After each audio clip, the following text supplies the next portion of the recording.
नमस्कार। आशा करती हूँ आप लोग अच्छे होंगे और खुश भी होंगे। तो फाइनली आज हम बहुत दिनों के बाद एक वीडियो लेकर आए हैं जिसमें आप लोगों को भूगोल से संबंधित है। तो भूगोल में एक चैप्टर है जिससे मैं आज पढ़ाने वाली हूँ। आप लोगों को आज कौन सा चैप्टर पढ़ना है आप लोग को मैं बता देती हूँ। तो उस चैप्टर का नाम है अक्षांश व देशांतर। तो उससे संबंधित मैं जीके जीएस के लिए कुछ ऑब्जेक्टिव क्वेश्चन लेके आई हूँ जो आप लोगों के सामने मैं प्रस्तुत करती हूँ। और आप लोग हमारे वीडियो में लास्ट तक बने रहिए और क्या क्या सवाल है इस क्वेश्चन में आप लोग जरूर ही समझें। तो चलिए हम पहले क्वेश्चन से शुरुआत करते हैं। तो इसका पहला क्वेश्चन है, भूमध्य रेखा से उत्तर या दक्षिण किसी दिए गए स्थान की कोणीय दूरी क्या कहलाती है। तो आप लोग देख सकते हो, पहला क्या है प्रधान देशांतर, बी है देशांतर, सी है अक्षांश और डी है इनमें से कोई नहीं। तो आप लोग जानते हैं इसका आंसर। तो आप लोग मुझे कमेंट जरूर ही करें। शुरुआत करती हूँ अगले क्वेश्चन की। अगर आप लोगों को पता हो तो कमेंट करें, नहीं तो मैं आप लोगों को बताती हूँ। इसका सही आंसर हो जाएगा अक्षांश। तो ये है इसका सही आंसर।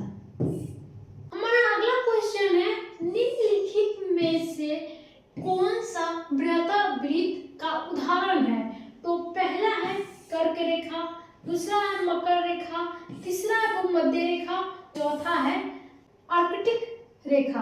बृहत वृत्त का उदाहरण कौन सा है इसमें से।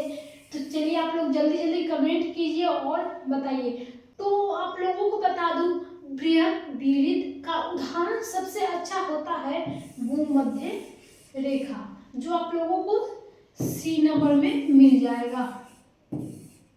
तो हमारा तीसरा नंबर क्वेश्चन है, ध्रुवों की तरफ जाने पर अक्षांश रेखाओं के व्यास प्रकृति कैसी होती है। तो पहला ऑप्शन है यह स्थिर रहता है, दूसरा है यह घटना है, तीसरा है यह बढ़ता है और चौथा है पहले घटता है पुनः बाद में बढ़ता है। तो इसका सही भी आंसर हो जाएगा यह घटता है। तो बी नंबर हमारा आंसर हो गया। तो चौथा नंबर हमारा क्वेश्चन है, धरातल पर 1 डिग्री अक्षांश की दूरी निर्माण में से किसके बराबर होता है। तो 11 किमी के बराबर, 111 किमी के बराबर, 21 किमी के बराबर और 121 किमी के बराबर। धरातल पर 1 डिग्री अक्षांश की दूरी किसके बराबर होता है, 111 किमी के बराबर होता है।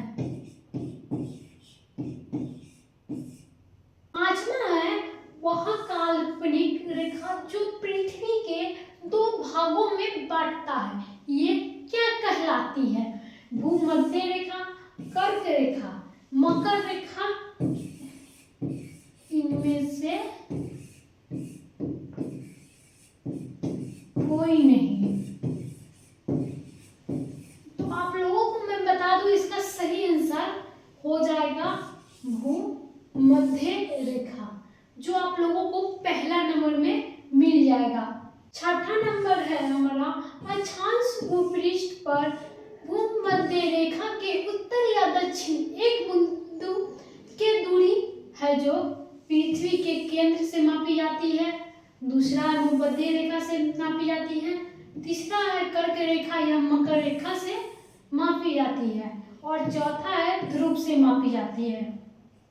भूमध्य रेखा से मापी जाती है, तो इसका सही आंसर हो जाएगा बी।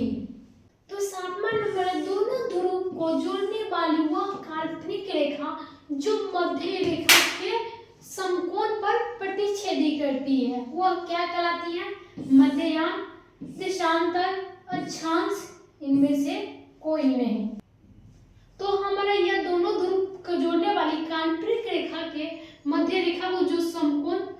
पर प्रतिच्छेद करती है, ये है हमारा देशांतर, जो आप लोगों को बी नंबर सही हो जाएगा। तो हमारा 8वां नंबर है, दो देशांतर रेखाओं के बीच की दूरी निम्न में से किस नाम से जानी जाती है? बेल्ट, गोरे, काले, समय पेटी। तो इस चार में से सिर्फ एक ही आंसर होगा। तो मैं आप लोगों को बताती हूँ इस चारों में से सही आंसर कौन है। इस सभी में से सही आंसर है गोरे, जो आप लोगों को आंसर के तौर पे मिलेगा। तो हमारा 9वां नंबर आ जाता है वह अक्षांश रेखा जो इस पर सदैव दिन व रात की अवधि समान रहती है। तो आप लोगों को बता दूं दिन रात दोनों ही समान रहती है। तो इस चार में से कौन सा ऐसा हो है जो दिन और रात एक ही बार होता है?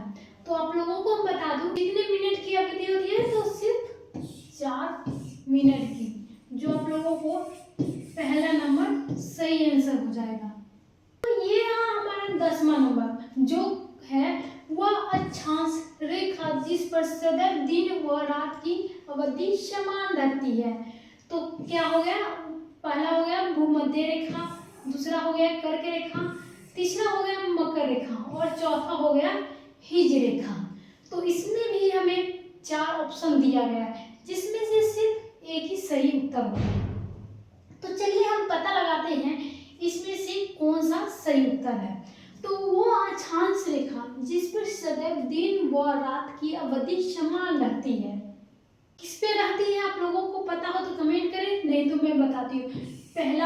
पहला होगा जो भूमध्य रेखा है, जो ए नंबर ऑप्शन में है। हमारा 11वां नंबर क्वेश्चन है, पृथ्वी पर सबसे उच्चतम तापक्रम रिकॉर्ड किए जाते हैं भूमध्य रेखा पर, 10 डिग्री उत्तरी अक्षांश पर, 20 डिग्री उत्तरी अक्षांश पे, 25 डिग्री उत्तरी अक्षांश पे।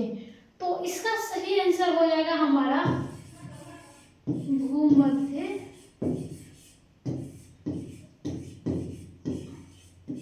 रेखा पर, जो ए नंबर है हमारा। तो हमारा 12वां नंबर है, निम्नलिखित में से कौन सा कथन असत्य है? तो पहला है देशांतर रेखाओं को कुल संख्या 180 है, और दूसरा है किसी भी स्थान पर ग्रीनविच रेखा से कोणीय दूरी का उस स्थान का देशांतर कहा जाता है। सी नंबर है, देशांतर रेखाओं के बीच की दूरी विषुवत रेखा पर अधिकतम एवं ध्रुवों पर शून्य होती है। तो डी नंबर है, विषुवत रेखा पर देशांतर रेखाओं के बीच दूरी 111.3 किमी होता है। तो इसका सही आंसर हो जाएगा, जो निम्नलिखित में से गलत है उसे हमें चुनना है। तो इसमें से कौन सा गलत है वो हम चुनते हैं। तो आप लोगों को पता होना चाहिए देशांतर रेखाओं के बीच की कुल संख्या 180 नहीं होती। तो हमारा सही आंसर ये हो जाएगा, जो पहला नंबर में है। 13वां नंबर फिर से वही आ गया, निम्नलिखित में से कौन सा कथन असत्य है? तो विषुवत रेखा से ध्रुवों की ओर जाने पर अक्षांश रेखाओं के बीच की दूरी में आंशिक रूप से वृद्धि होती है। बी है, किसी भी स्थान प्रधान या आमतौर की कोणीय की दूरी उस स्थान की अक्षांश कहा जाता है। तीसरा है विषुवत रेखा से वृत्त है। चौथा है सभी इस देशांतर रेखा वृत्त है। तो इसका सबसे गलत जो हमें चुनना है गलत, तो इस चारों में से कौन सा गलत है? तो हमारा बी नंबर गलत है, जो मैं आप लोगों को बताती हूँ। किसी भी स्थान की प्रधान या आमतौर की कोणीय की दूरी को उस स्थान की अक्षांश कहा जाता है, अक्षांश कहा जाता है। तो हमारा 13 नंबर का सही आंसर ये बी हो गया।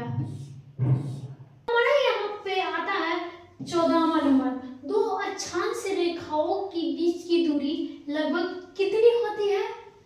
111 मील, 121 मील, 111 किमी, 121 किमी। तो इस चारों का सही आंसर ढूंढना है। इस चारों में से हमें सही आंसर ढूंढना है। तो वो आंसर सही है ये 111 किमी। दो अक्षांश रेखाओं के बीच की दूरी माना जाता है। 15 नंबर है, 1 डिग्री देशांतर की शाब्दिक दूरी कहाँ पाई जाती है? तो कहाँ होगी हम लोग ये पता करते हैं। तो कर्क रेखा पर, मकर रेखा पर, विषुवत रेखा पर, इनमें से कोई नहीं। तो आप लोगों को मैं बता दूं, 1 डिग्री देशांतर की शाब्दिक दूरी पाई जाएगी हमारे विषुवत रेखा पर। तो इसका भी सही आंसर सी हो जाएगा। 16वां नंबर होगा हमारा, कुल अक्षांश की संख्या कितनी है? 66, 90, 180, 360। तो इसका सही आंसर हो जाएगा अक्षांश की दूरी, अक्षांश की संख्या है हमारा, अक्षांश की संख्या है 180। तो हमारा सही आंसर भी यही हो जाएगा जो सी नंबर है। तो 17 नंबर है, देशांतर की संख्या कितनी है? 24, 90, 180, 360। सेम उसी तरह है, लेकिन इसमें देशांतर की संख्या पूछा जा रहा है और उसमें अक्षांश की संख्या पूछा जा रहा था। तो अक्षांश की देशांतर की हमारा कितना है कुल संख्या? 360। तो यहाँ पे डी नंबर देख सकते हो आप लोग, डी नंबर में 360 लिखा हुआ है। तो इसका सही आंसर 360 ही हो जाएगा। 8वां क्वेश्चन है, विषुवत रेखा के समांतर काल्पनिक रेखाओं को क्या कहलाती है? तो इसका आंसर नीचे दिया गया है, मैं आप लोगों को बताती हूँ क्या क्या चीज आंसर में है। हमारा पहला ऑप्शन आ जाता है अक्षांश रेखा, दूसरा आ जाता है देशांतर रेखा, तीसरा आ जाता है ग्रीनविच रेखा और चौथा आ जाता है मध्यव्यान रेखा। तो इसमें से सही आंसर है हमारा पहला नंबर जो अक्षांश रेखा है। अगर आप लोगों को यह वीडियो अच्छी लगी हो और आप लोगों को अच्छे से अच्छे समझ में आ गया होगा तो मुझे कमेंट जरूर करें और आप लोगों को इसमें से एक क्वेश्चन का उत्तर जरूर ही देना है जो मैं आप लोगों को दिखाती हूँ। जो आप लोगों के सामने है, पृथ्वी के उत्तरी ध्रुव या दक्षिणी ध्रुव को मिलने वाली रेखा क्या कहलाती है? तो आप लोग बता सकते हो अक्षांश रेखा, देशांतर रेखा, अंतरराष्ट्रीय रेखा और मिलन रेखा। इसमें से सही उत्तर क्या है कमेंट में जरूर ही बताएं। तब तक के लिए धन्यवाद।